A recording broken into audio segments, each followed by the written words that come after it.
Hi, I'm Kelsey Mays for Cars.com. About 4 years ago, we saw the Cadillac Converge concept, which suggested a sleek coupe using the same plug-in technology as the Chevy Volt. Well, here it is, and we're at the auto show checking it out, the all-new Cadillac ELR.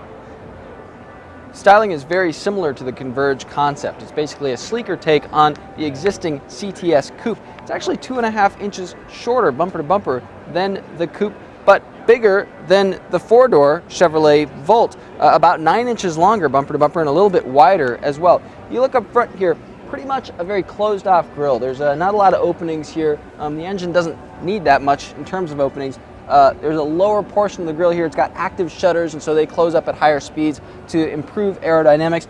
There's a little bit of a bumper guard underneath here. It might help with aerodynamics as well. Looks a little bit dorky on an otherwise sporty car. The dimensions are pretty compelling. Apart from that, you've got details along here, turn signal indicators along the sides. Cadillac says that these are actually charge indicators as well. So when you plug in to this outlet overnight or whenever you're going to plug in, they let you know how much battery charge you have left. Let's take a look under the hood.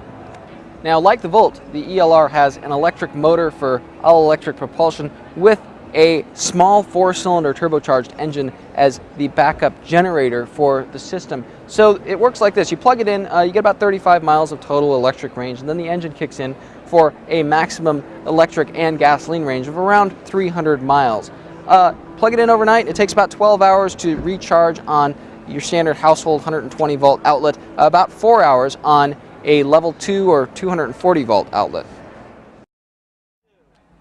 Now, unlike the Volt, which is a true four-door car, the ELR is a 2+2 coupe. It's got 2 seats up front, 2 seats in back.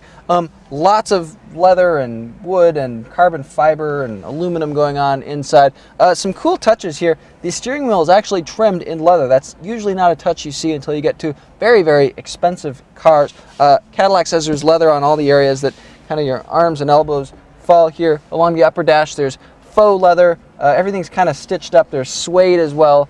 Definitely a lot of high quality materials. There's even leather along the cup holder cover, which Cadillac says is motorized. So you just press this silver nub right here and it powers back.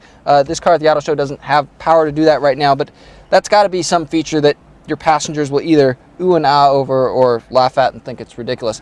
One other thing that's kind of ridiculous, the electronic door handles here, they're the same door handles as you get in the Chevy Corvette.